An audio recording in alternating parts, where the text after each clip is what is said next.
Hey YouTube, this is the NeoPioneer. Everyone says you need to pick a niche and stick to it. I myself has always kind of been a generalist in life. You know, the jack of all trades, master of none, but pretty proficient in most all of them. Some of the pillars that kind of make up my generous lifestyle is the financial, health, DIY, self-reliance. Any one of those should be maybe a YouTube channel on its own. But for me, I'm choosing to share a little bit more with y'all than just the usual. For me, the financial journey, I've been trading for about 5 years. I've done everything from scalping, prop firms, trading crypto. I was into crypto early, so I definitely recognize the advantage of being early into things. But to truly advance and really kind of thrive in life, I think you kind of have to know that stuff, but it can't be your whole life. The same thing follows for the health aspect. Something clicked in me maybe like a year and a half ago, and I dropped about 75 pounds. It's not really a true keto, but I just stopped sugar and carbs and all the stuff that went along with that. So I spent a lot of hours on YouTube, and I got a lot of information from a lot of pretty reputable people, and I'm feeling pretty good these days. My life hasn't really been the typical straight line that happens for some people. Straight out of high school, I didn't really know what I wanted to do, and had a really good time. Worked in the kitchens and eventually found myself in construction. I've always been kind of a builder from the beginning, and spent about 10 years doing vinyl siding and going down that path as a subcontractor. And there's good money in it, but it's not sustainable. And that's one of the things that you start to realize after a while, that if you're gonna be over 50 heading into 60, you want to have a way of making money that isn't going to be killing your body. And my way out of that was going back to school and getting a computer science degree and getting into the technology field. It was a great transition. I'm still able to build things, but I also don't have to climb ladders, for 5 hours a day. But I still keep that part of my life, and I've built a cabin. I'm remodeled a couple houses. I'm currently remodeling this house, and the last one, because I had enough knowledge from the financial world that we're able to actually live in and flip and get out of the last house and almost double up on our investment. So it all comes back to being good at a lot of things and not pigeonholing yourself can really help in this life. Kind of the last piece is I placed a lot of importance on self-reliance. I've been building solar systems for probably 4 years now. Started off small, 24 volt systems with batteries from China and all the different parts and wiring them up, and I learned a lot, but the industry has grown to where the prices have come down so much that the barrier for entry into solar it's a lot easier for people to do. And that's kind of what you saw in that big beginning shot there. I've moved out to the country, and I'm able to build some of these systems and have a well and rainwater catchment and solar. And I'm not looking to be a hermit, but I also want to rely on myself as much as I can. So what does this all mean? It means that for me, being a generalist is really the way to go in today's world, with the way things are going, the way AI is just kind of advancing at kind of pretty unbelievable speeds.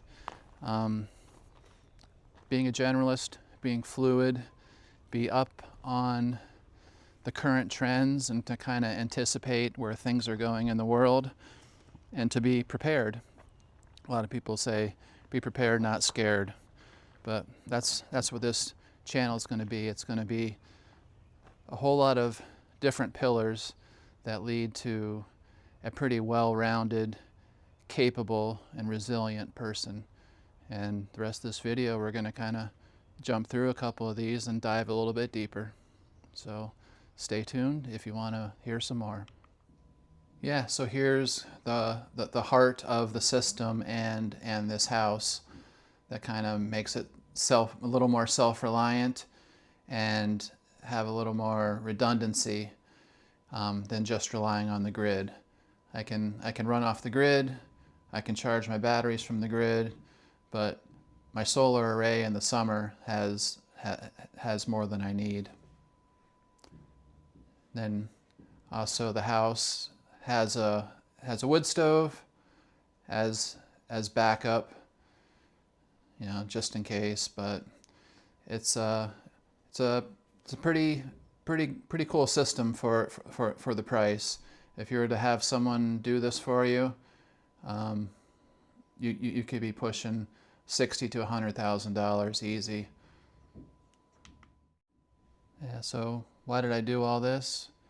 Well, not a doomsday preparer, like in my mind, like we want to be prepared for the 3 weeks to 3 months, and anything after that, kind of all bets are off, and you're going to need a tribe and a lot more than what I have. But I feel pretty comfortable, and we live out in the country now. If something happens, I know that I've got enough food in the freezers. I've got enough power where I can run my mini splits. I have mini splits in 3 different rooms, and also put in a central HVAC to actually help with, actually filtering the whole house. But I do have systems where I could run pretty much indefinitely with a little bit of gas or propane to get through the cloudy days. That's the part that they don't tell you too often. Well, they try and tell you about solar, is like the gray days, the cloudy days. They call it days of autonomy, days that you can go without solar power charging your batteries is really what you need to strive for. But for me, it's having enough backup power. This is my main system, and I still have my old system that I built previously, the 24 volt system. Definitely a firm believer in the 2 is 1 and 1 is none. So I like to have lots of backups. We have a well out here. I make sure I filter my water. I've got a UV filter on it because you never know, like, what can get into the groundwater. So, and then also setting up some rain catchment. So I got a secondary source, and I always keep a couple IBC totes of water on hand. Those are about 250 gallons each. In the end, all this is just about taking back a little bit of control of your situation. When I lived down in the city, you're on city water, and you can do backups, but I couldn't do the solar array that I have. I had a much smaller array that I was kind of out of the way and kind of just getting by, where no one was bothering me. But to grow it to the size that I wanted to we had to move out here to the country, and we got the well, some ponds, some streams, we got neighbors. It's really just about taking back a little bit of control. You know, it's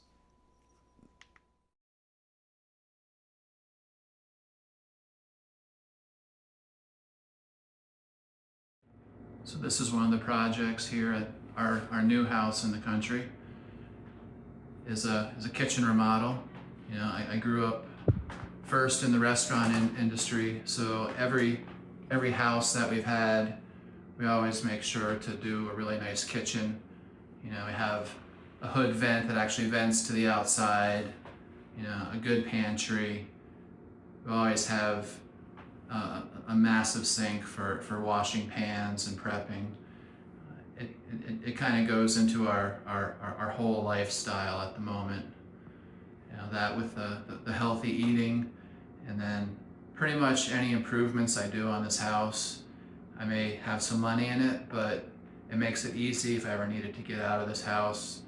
I bought it low, and it needed a lot of work, and we did that work, and now I'm above water on the house, and I know I could always pull out equity if I had to. So yeah, I've been a builder from an early age.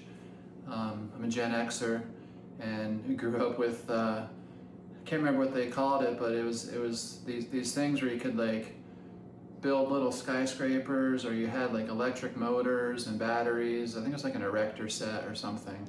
You know, we grew up watching MacGyver, who could turn a bubble gum and a toothpick into whatever he needed to solve the problem that he had at the moment. And that's what our generation, the Gen X, you know, it was really ingrained into us and programmed into us. Some could say from an early age, and it served me well. You know, I've done everything from electrical, plumbing, like you name it, like roofing. We built a cabin on an acre up here using passive house design methods. If you've ever got into Matt Reisinger and what true efficient houses can kind of do for your health, and just how little power it takes to run them. But yeah, it's our last house before this, you know, we bought it at the right time, and we bought in an area where, you know, the houses around us were about twice the price, but we found a fixer-upper. I mean, the thing had a piece of land on it, but it had pink toilets, and it pretty much had been neglected. And we went in there and we remodeled it, we painted it, put down new floors, redid the kitchen, you know, nothing too crazy. But when it came time to sell it, and this opportunity out here in the country popped up, we were able to pull out double our investment. And that's the kind of stuff that we're going to talk about on this channel. So I think that's an avenue for a lot of people that kind of need that leg up. You know, take something that most people will just kind of pass by, but something that you can see value in. Yeah, I'm definitely not looking to be a DIY homesteading channel, but I think a lot of this is really important. You know, as if you've tried to have any work done on a house or anything like that, you realize how expensive things are getting in the trades just for people to keep up. So I think this is kind of a vital skill, and it builds into that generalist idea of you kind of you don't need to, but if you know how to do these things, it can actually create some really good opportunities. It can create some wealth building opportunities. You know, get a house that's a fixer-upper, live in it, fix it up while you're in there, and then every 2 years you can sell your primary residence and have no capital gains, which is really big, and it kind of goes into the financial literacy that I kind of think everyone kind of needs in this day and age. You know, one of the things that that kitchen definitely helps with is, you know, our meal prep. You know, being healthy and out here in the country, you know, you can't just call up and order some food and have it delivered. You have to be a little bit more deliberate.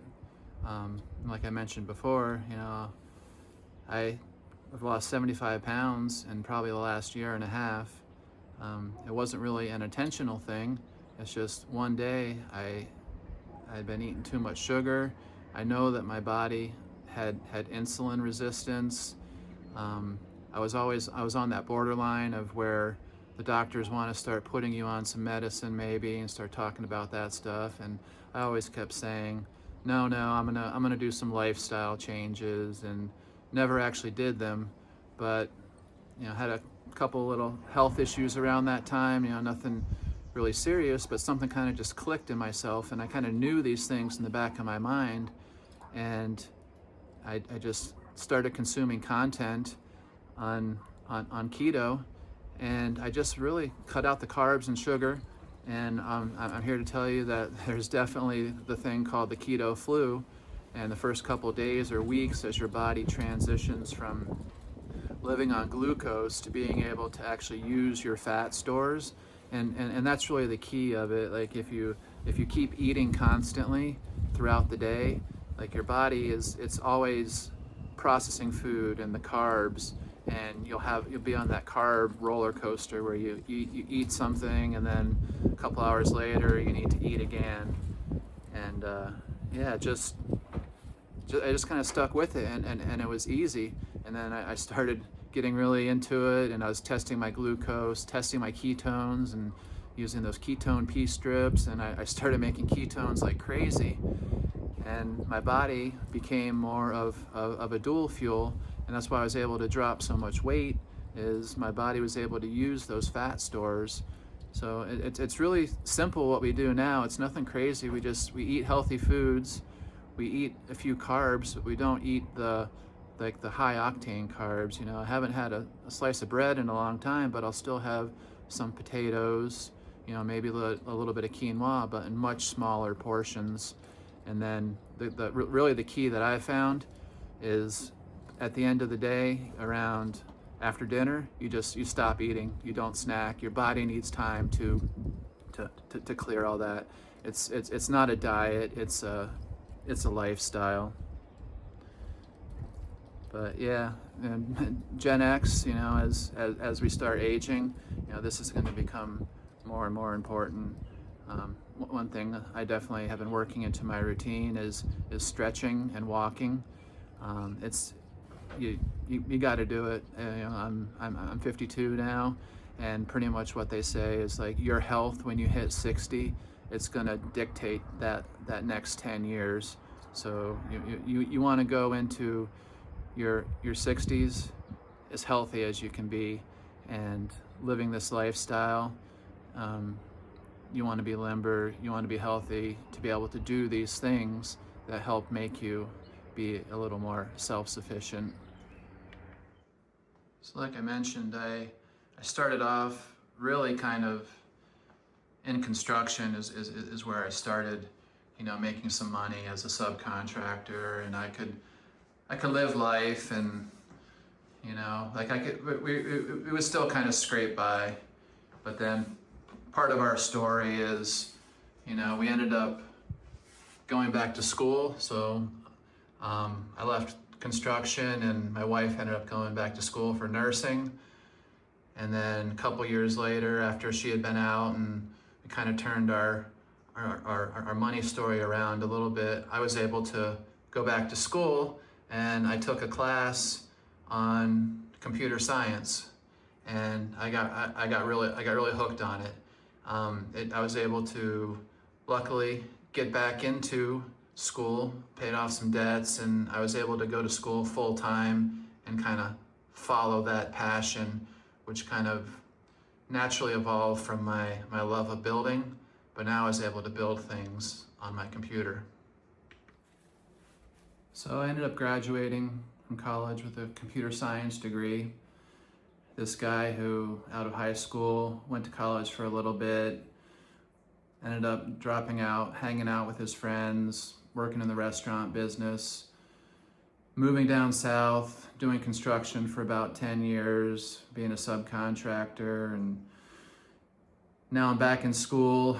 I got back in school, in my 30s, mid 30s, ended up graduating, and I got out of school and I got hired on with a company that pretty much flew us out to Alaska, said, hey, yeah, we want to hire you, but we have a project in Alaska. Are you willing to go? So we sold all but 750 pounds worth of our stuff, and they're willing to ship 2 cars, and flew us out to Alaska. And I started a 10-year career with this company. I was a consultant. I was building systems that that were helping communities, and that really turned our finances around.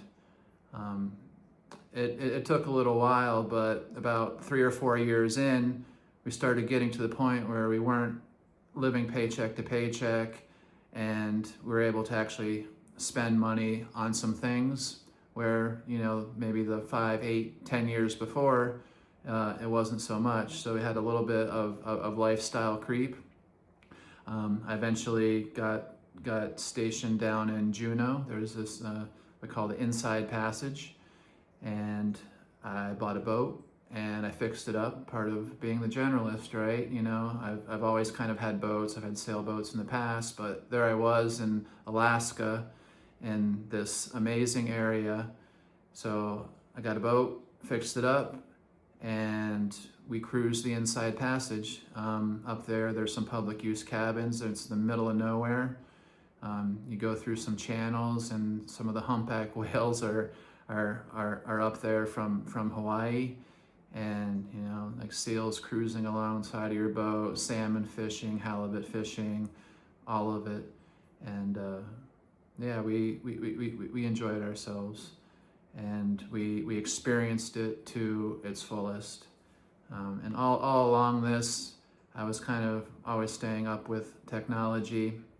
The early days of Bitcoin, back when it was like $400, when it had this crazy run up to $420, I was in it. I was using it, and you can probably guess why and how. But like being early to technologies is huge. It's part of the reason that I've dove into AI, as I've seen how disruptive of a technology it is, and we'll chat about that a little bit more. But I was kind of very early to crypto, and kept up on it. But having that breathing room really made a difference. Eventually got into some day trading. That kind of led down this financial road, right? Up until then, we were living hand to mouth for the good portion of our lives. We finally had a little bit of money, and eventually you get to a point where it's like I got to figure this out. And so I got into day trading. You learn about money. That money is debt. It's pretty much, the bank doesn't have the money sitting there. They give you a loan, and that kind of creates the money. How our financial system works, that's a rabbit hole we'll probably go down a couple times here. How the Federal Reserve and the creature from Jekyll Island, like all the things that kind of open your eyes to what happened in 1970 when we got off the gold standard, how the economy really works. And it's part of being a generalist that the knowledge is. I think you need it, especially as a Gen Xer, as we're getting closer to retirement, and we're going to have to, like some of these guardrails might not be there for us, or we just need to be smart and be able to make moves and move between assets. I've done a lot of trading. I did 5 years of day trading. I've traded prop firms. I've been a scalper, swing trader. But for now, it's the knowledge and just being able to position responsibly is kind of my main goal, and that's a pretty big pillar of being a generalist, and some things you'll hear about on this channel. So with being early to crypto, I definitely internalized that you have to kind of stay up with technology as it happens, because I was in Bitcoin at $420 and kind of saw what happened after that, right? Yeah, so even being in computer science, I kept hearing about AI, and then eventually it just got too much where I had to dive into it, and I finally have dove into it because it's too big to ignore. So why should you care about learning about AI, right? It's why, is it going to take my job? Like, why should I care? Like, I'm a plumber, I'm an electrician, like I have my own business. Why should I care? I'm not sure if you've seen or heard this, but there's websites out there where these AI agents can actually rent a human. They need a human to go out and do things in the real world for them. And there's actually a website called Rent a Human. This was big, like in the last crypto bull run. The AI agents, they were all over X, and they would have conversations with people, and they would jump into threads, and some of them would start their own coin, and make $200,000, $500,000 in a day, and it was really quite crazy to watch. And then that craze kind of died down, but it never went away. And that was that was before the actual kind of mainstream, when ChatGPT kind of launched back in 2023, I believe it is. I just got recently into it in the last month. I've been messing around with Claude AI, building a second brain. And the big thing with AI, and some of the things that we're going to talk about here, is we're going to keep it simple, but also kind of explore some of the use cases. So the big limitation with AI is like remembering, right? So you can give AI instructions on how you like your answers. Like, I like bullet points, short and to the point answers that I can expand on, but it forgets previous conversations. And what you can do with this AI second brain is you actually feed the stuff that's important to you into a wiki. It indexes it, it draws all the links between all the things, and when you chat with it or you code with it, it knows that backstory already. So it's a lot easier. Even for video editing, as people are thinking about getting into YouTube or whatnot, and some of the barriers to entry, with Remotion and Claude right now, you can pretty much just chat with it and edit videos. You can actually create videos, like faceless videos, pretty easily, and that's not what I'm going to be doing here on this channel. I want to keep it personal and real as a human to another human. But you need to get into this AI a little bit to understand it. It's moving exponentially fast. These models are getting pretty crazy, and kind of where it's at right now is it's just missing those connectors. Like it's missing those connectors to the real world, and those are starting to get built out really quick. But I think it's a really important pillar to being a generalist in this world. AI can automate tasks. that you didn't even think you needed. It can help you grow. You know, if you're gonna build a business, to bounce ideas, to organize your thoughts. It's a really powerful tool, and we'll definitely be talking about it more on the channel. All right, so where does that leave us? You know, where do we go from here? So obviously, like, comment, subscribe if you've made it this far, but also leave a comment about what you're interested in. I'm looking to build a community that can grow together. I know that I have a lot of skills to bring to the table, but I also know that there's a lot of you out there that have things to bring to the table too. I'd like to create some kind of platform that we can get together and share ideas, but actually organize our threads in a good way. And I'm still looking into like what that would look like, but I think being a generalist and at least pulling together all the pillars that we've talked about today, I think it's the way to go. I'm still figuring this out, but I know that in the last 10 years, my life has come a long way, and it wasn't by following the easy path. It was taking the road less traveled. This isn't just for Gen Xers. This is for a younger generation that might want to hear about the perspective of someone that's 52 and had probably lived 4 different lives at this point. And I know a lot of you have too.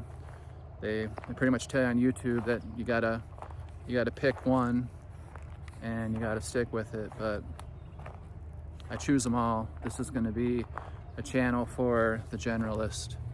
So if that's something that you're interested in, let's do it. Take care.